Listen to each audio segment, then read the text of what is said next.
Conditions May Apply by CinnamonPinecones. Read by Distracted by Books. Chapter 31. Katsuki, you bitch.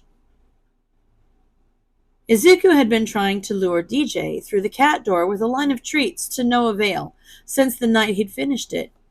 She would follow the treats, eat all of them, peek her head through the door, and turn around. That was until Monday night, when he woke up to her screaming at the bag he kept the treats in. Of course, she would invite herself in to interrupt his standard 3 hours of sleep to demand more treats. "I don't know what I expected," he said groggily as he unzipped the pocket of his backpack that he kept the treats in. After she scarfed down her handful, she curled up next to him and fell asleep. What a little shit. There were only like 40 minutes until his alarm went off, but he felt like he slept another 2 hours by the time it woke them both up. Tuesday morning rolled around and Eraser had yet to make another comment on taking a break night, and he wasn't going to complain. He gathered up all his stuff and headed to school. Another day in paradise. Izuku's day was going on with its usual amount of BS until gym class. They were playing soccer out in the field today, and Izuku stood through the customary ritual of being picked absolutely last, which, unfortunately, was on the opposing team from Kachan. Kami, he hates it when this happens. Kachan always plays offense, and Izuku always gets stuck in defense because no one trusts him to do anything else. When they're on the same team, it's much easier to avoid him, but now he's got to be the one to try and stop Kachan from scoring directly, and there was no way in hell he was about to do that. So at best, the entire team was going to yell at him for being useless, and at worst, they were going to beat him up for making them lose. There was absolutely no winning in this situation.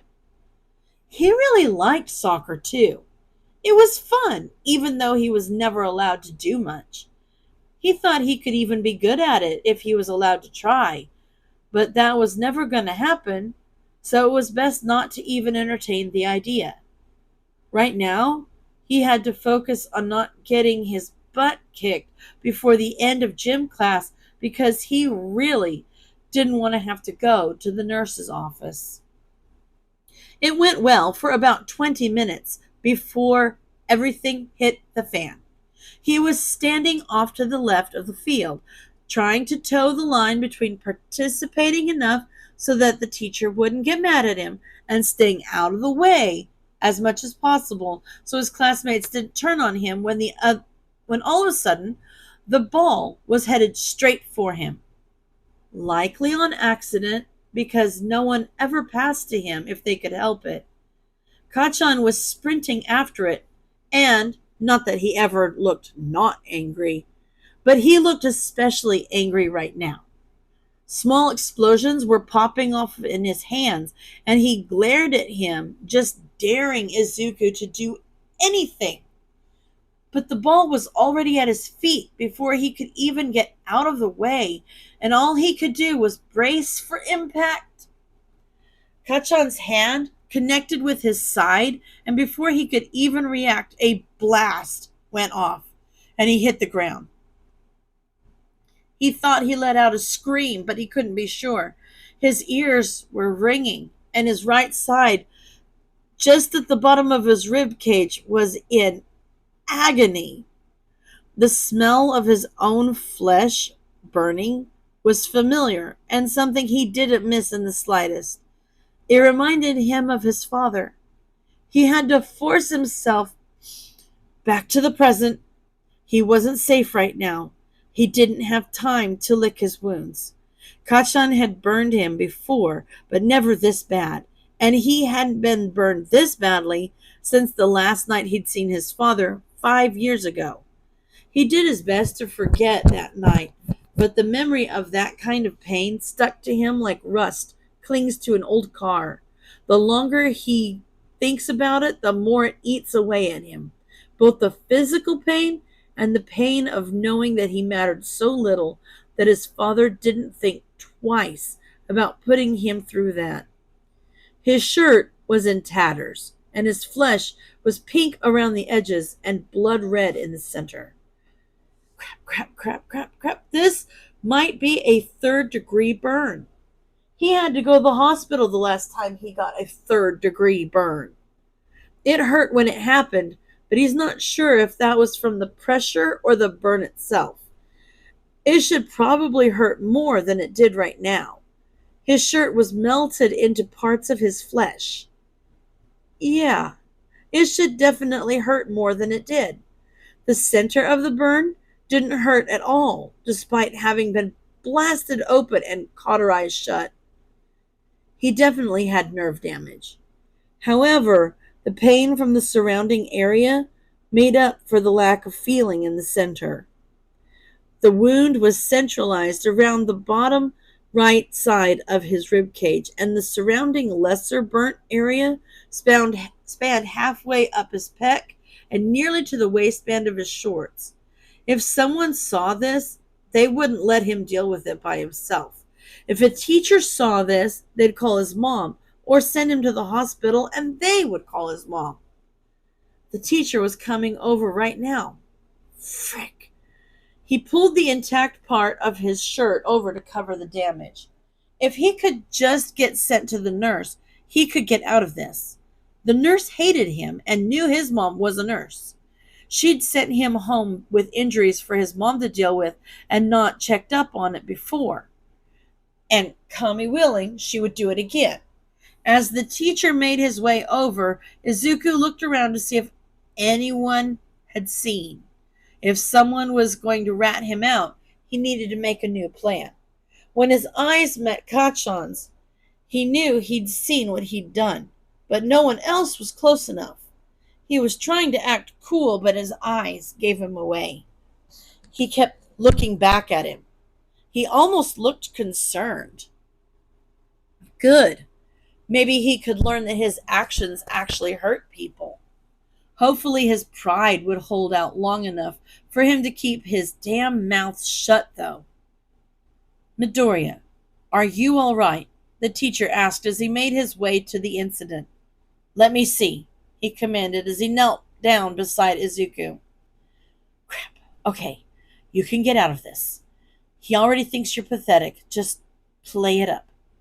It wasn't a challenge to get the tears to fall. It hurt like a bitch. But crying wasn't going to fix that, so he'd been pushing it back, but now he just let them fall as he curled in on himself in order to look smaller. Sniffling, he shook his head and looked down like a little kid too scared to rip the Band-Aid off. He pressed the shirt into the wound. It wasn't bleeding anymore, but if anyone that was any level of competent saw the blood, they would know how serious the burn was and send him to the hospital. And he would literally rather die from this than let that happen. He just got DJ into the stairwell. He just carved a home out of that heaping pile of rubble, and the only way he was going to let that out of his grasp was if someone pried it from his cold, dead fingers. Come on, Midoriya. I need to see how bad it is. The teacher pushed. He was at risk for getting in trouble if he refused the second time, but it was a risk he didn't have the choice but to take. He kept his head down and shook it again. The teacher just sighed and knelt next to him for a moment before he spoke. Someone's going to have to look at it. It's either me or the nurse, he threatened. The nurse wasn't particularly nice to anyone, so the threat wasn't empty, but doubly so for him. The thought of actually letting that woman treat this wound was horrifying. She'd probably just throw alcohol on it for fun. She was not known for her gentle nature. And Izuku had no clue why the school even hired her to begin with, much less kept her around. It didn't matter, though. She was the only one who could dismiss him because of an injury. His only hope was to keep milking this pathetic act for all it's worth until he was passed back to his mother, unquote, to deal with his whining. Midoriya, come on, he prompted once more. Izuku just kept sniffling and praying to gods he didn't believe in that this plan would play out quickly.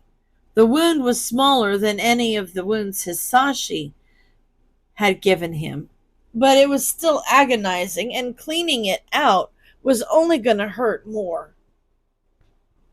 He had gauze and burn cream and everything he needed back in his stairwell. He just needed to get out. After asking a fourth time, his teacher's patience seemed to have run out. All right, just go to the nurse. She can deal with it, he said with a smug, satisfied I told you so tone. He got up as quickly as he could, given the injury, and started shuffling his feet back toward the main building, making sure to keep up the only semi-false act of being pathetically agonized. No one was assigned to walk with him, so he was free to make his way to the nurse's office as slowly as he pleased.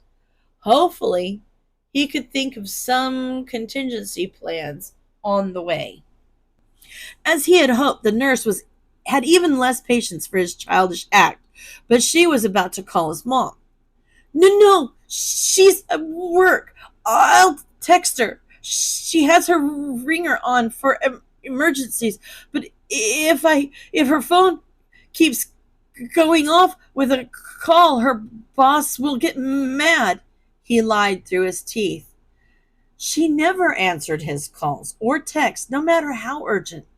He'd been locked out of the apartment for a whole night shift and slept on the front stoop once when the kids at school stole his bag. He woke up to her accidentally kicking him in the dark hallway, and she yelled at him for being so irresponsible. He pretended to type away on his phone and waited for a few minutes while the nurse practically breathed down his neck. She's leaving in a minute. She'll be here in 15, he said after weathering her gaze for what felt like eons. Good. Go wait outside, she said bluntly before opening the door and gesturing him out. Thank Kami, that worked. He did not come up with a single contingency plan. The plan of moving around the pain of moving around clouded his thoughts too much, and now he had to walk all the way to the warehouse district. Great. The walk, with the added weight of his backpack, was damn near unbearable, but he didn't let himself take a break. He knew if he stopped, he wouldn't be starting again. Damn it, there was no way he was going to be able to patrol like this. He was looking into the windows as he passed by the mini-mart when he realized he didn't have any sterile water. He was going to have to buy a gallon of distilled water and then lug it the rest of the way home. Resigning himself to his fate, he entered the store like a man walking to the gallows. Shimamoto-san made some witty remark about him being parched, but at least he hoped he did, because he forced out a fake laugh as he gave him a handful of change. Kami, a gallon never felt so heavy. The 10-minute walk stretched out for over 15 minutes, and he stumbled his way down the stairs. Sweat was pouring down his brow, and despite the pleasant mid-spring weather, as he started prepping all the things he was going to need. He wiped down his bento box with alcohol and paper towel before pouring some more into it and dropping a pair of tweezers in. He rolled out a clean towel and set the rest of what he would need out before he sat down and let himself take exactly one deep breath before peeling off his top. The gakuran and dress shirt weren't difficult to remove, but the half-melted gym shirt he kept on underneath to keep them clean was not. The jacket and the shirt both buttoned up, so they slid off his shoulders, but this was a t-shirt. he was going to have to lift it over his head. Looking at the tattered remains of what used to be a t-shirt, he decided it wasn't worth the hassle. He could just cut it off. With that done, he finally got a good look at the damage. It wasn't bleeding anymore. It looked like the blast initially broke the skin, but it was immediately cauterized, which was honestly preferable. Better to just have a burn than to have to figure out how to do stitches over burnt flesh, right? There were bits of melted polyester stuck to him, and he was going to have to pluck them out. Kami, this was going to suck so bad. Damn, Kachan.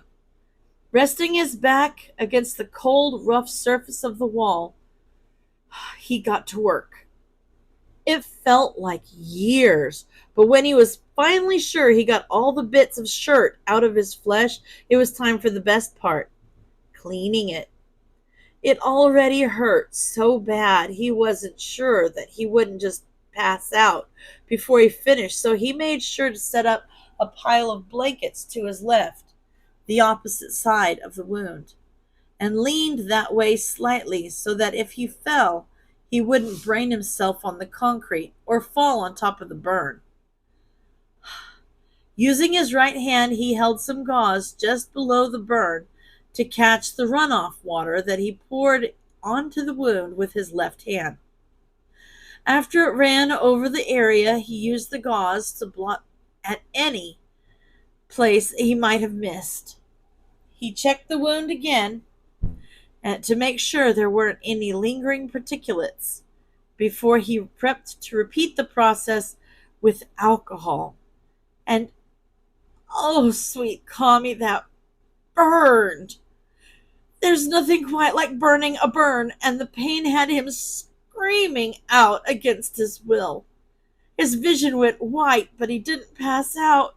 After giving himself a second and steeling his nerves, he used the gauze in his right hand to pat down the burn again, and it didn't hurt any less the second time. He poured fresh alcohol over it once more just to be sure. An infection later would hurt far more than some alcohol now. He gave himself another minute to let it evaporate off the area before he sterilized his hands and spread the burn cream over top. His vision was blurry with tears, so he didn't notice his audience until she let out a little chirp.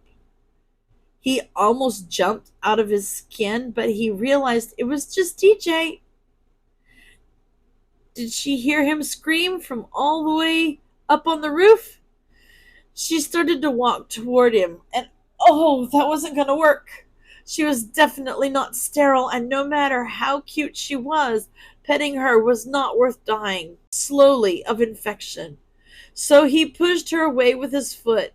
Surprisingly, she seemed to get the memo because she stayed perched at his feet until he was finished taping fresh gauze over the ointment to keep it clean.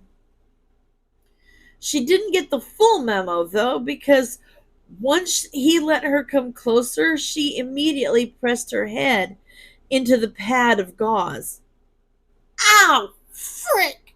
DJ, no, please don't do that. You're very cute, but that did not help, he exclaimed. She jumped back at the volume, but stayed close, so he held out a hand to her, which she sniffed and promptly gagged, which sent him into a fit of laughter that hurt just as much as her shoving her face into the wound. I'm sorry, DJ. My hands are covered in alcohol, he said between pained laughs. She just stood slightly further away, looking very confused, so he thoroughly rinsed his hands off and threw a few treats her way.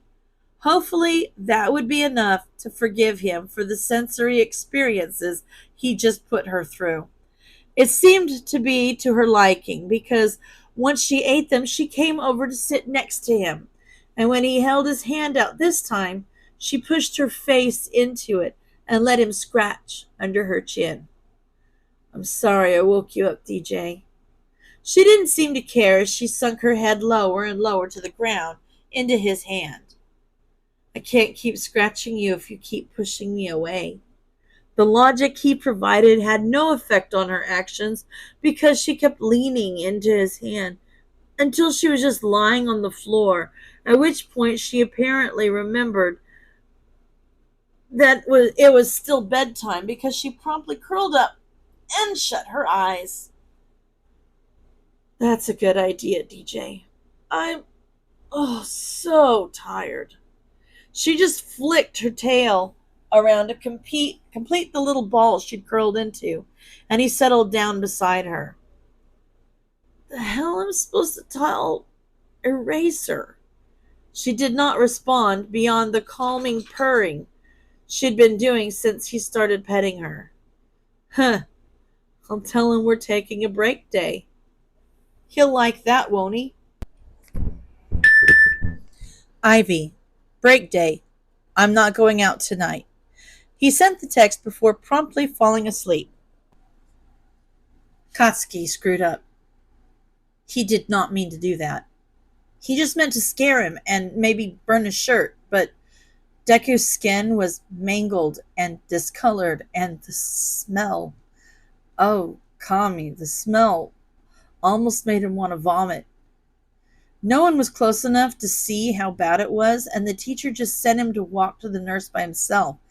And he did. How did he even do that?